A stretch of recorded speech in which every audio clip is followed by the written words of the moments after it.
Inspector General Douglas Kanja has assured the public of police commitment to investigate what he says are increased heinous acts of crime to their logical conclusion and bring their perpetrators to book. In a statement to newsrooms, Kanja says there has been a slight increase in murder cases reported from August to October for the years 2022 to 2024. Ladies and gentlemen, welcome to Double Vision YouTube channel, and today I want us to look at what is happening in this world, especially in Kenya right now. We are experiencing murder cases here and there, and everybody is asking himself a question: what is really happening in Kenya? Why are we experiencing so many murder cases in this country? And why is the government silent on this whole issue? In fact, I was reading a newspaper and I saw the Inspector General of Police and the Kenya Police Service. They were saying that between August 2024 and October 2024, they have recorded murder cases up to 339.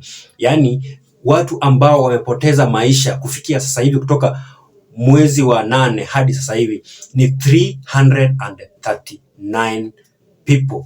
My question is, who is this after Kenya's blood?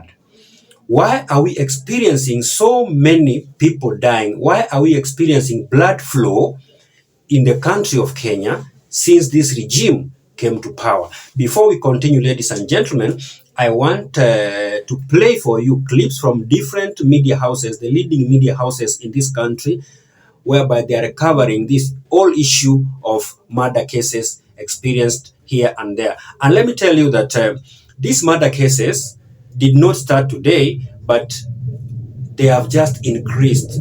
The record has gone higher, and every Kenyan is asking himself a question: what is really happening? Are we back? Is Kenya being headed by the devils? Is the devil after Kenyans, or Kenyans elected devils? Because this is very, very, very unusual, and we cannot accept these things to continue, because if they continue, Kenya will continue losing lives to people who are not known, and nobody has been arrested as far as this whole issue is concerned. But ladies and gentlemen, before I play for you those clips, I'd like to request you, if you are here for the very first time, please take a second or two and subscribe, and bonyeza that subscribe button. Just smash that subscribe button, and if you do so, ladies and gentlemen, you will have supported this channel big time. Detectives in Thika West Police Station in Kiambu County are tonight burning the midnight oil to unravel the tragic murder of a 23-year-old university graduate. The deceased, Seth Nyakio Njeri, went missing after she had left her parents' home in Kamakis, only for her body to be discovered at a rented house within Biafra. 23-year-old Amina Abdirashid was excited to be starting out her hospitality course at the Nairobi Institute for Business Studies. She had been studying there for the past 8 months before tragedy struck on Tuesday morning. Her body was discovered along Mwambao Road in Parklands Estate with several stab wounds on her back, chest, hands and head, according to police who arrived at the scene and processed it. Uchunguzi wetu wa kwanza. Police in Siaya County are piecing together details of the last moments of slain top manager of a security firm, Willis Ayeko, whose mutilated body was found dumped in a stream on Wednesday. According to logs seen by Citizen TV, Willis was last seen at a funeral in Nyaminia village in Siaya last week. Members of his family suspect that his abductors accosted him at around 10 p.m. Friday, killing him before dumping his body at the intersection of Siaya and Kakamega counties. Ladies and gentlemen, allow me to mix both Kiswahili and English so that each and every person watching this channel can see, can get the point. Niko na swali ambalo nataka kujiuliza, ama nataka kuuliza Wakenya wenzangu. Tangu tupate serikali mwaka wa 2022, we have been experiencing so many unusual things happening. We saw this the other day. We experienced a fire outbreak at Ndarasha Academy. Close to 20 pupils died. Others were injured. So many road accidents are being experienced in our country every now and then. So many people are being killed here and there. Even the Bible says that when the righteous are in power, people rejoice. And when the wrong people are in power, then people will have to cry. Nazungumza maneno haya kwa sababu ukijaribu kuangalia vile mambo yanafanyika hapa nchini Kenya, mimi sitaogopa kusema ya kwamba nchi ya Kenya imeingiliwa na mashetani wa hali ya juu. Kwa sababu vifo ambavyo vimerekodiwa hapa nchini Kenya ambazo zinatokana na watu kuuawa na watu wenzao ni vingi sana. Na ni mambo ambayo ni ya kushtua. Even international communities are wondering what is really happening in this country. Si wa Kenya peke yao wanauawa, even foreigners. Few months before election 2022, we saw one foreigner, I think he was a journalist from a certain country in Asia. He was killed in this country. So we can say that Kenya is not a safe country anymore. Kenya is not in safe hands anymore. Kenya is now being controlled by the evil forces from the ocean. That is what I can say. Because we have never seen any government official coming out to talk about those issues. We only see police. They come to the media, they address the media, and then they comfort the family. They say that we are going on with the investigation. We will arrest people, and then after 2 or 3 days, they arrest suspects, and then they release them because they don't have evidence to link them with the murder cases. We have seen so many people, like now the Kware incident here in Pipeline, Nairobi. So many people were found dead and their body dumped in the dump site. The police arrested a suspect. And then after a week or so, that suspect disappeared mysteriously from the police cell. And when we tried to look at the composition of that cell, it was very difficult for any person to escape without being helped by the police themselves. So the police are not doing their work the way they are supposed to do. But when it comes to people like bloggers who do their work to unveil what is happening, they come and arrest you very fast. They intimidate you and they tell you to keep quiet. But when the real evil things happen, it becomes very difficult for this police to find the person who are doing that. One thing I can say is this. Right now, the Antichrist has taken over the world. And these Antichrists, nowadays, when they want to control you, they use the church. The church has been used wrongly to spread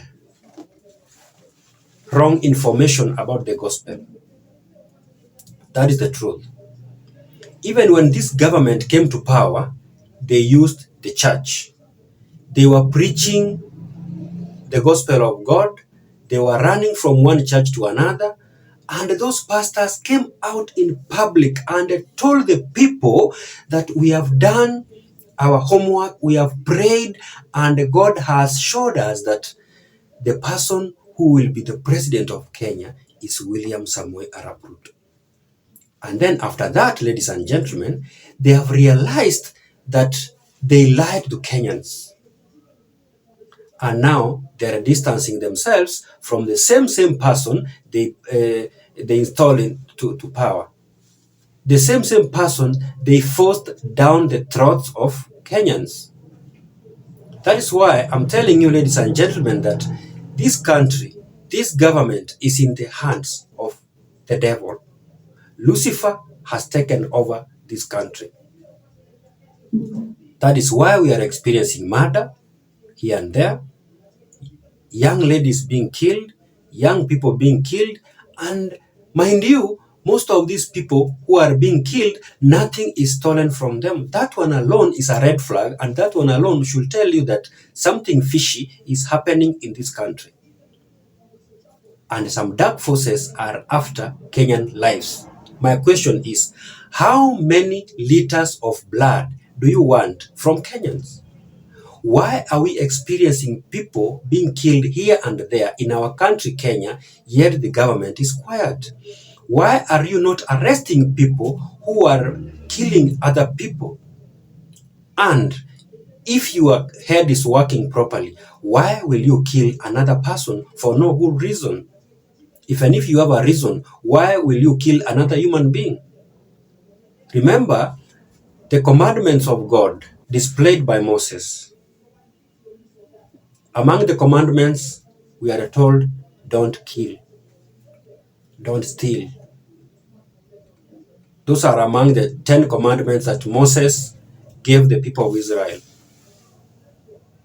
We are the modern Israelites, Kenyans. We are the modern Israelites. Those 10 commandments are applicable up to today. Since they are applicable, ladies and gentlemen, let us learn to tolerate one another. If maybe the person that you are engaged with, you don't agree with him or her, the best thing is to quit or chase that person away instead of killing him or her. Once again, I'd like to tell you that Kenya is in the hands of dark forces, and that these killings are not ending anytime soon. Nowadays, it is very difficult to differentiate between a church which preaches the gospel of God and a church which promotes the evil plan of Lucifer.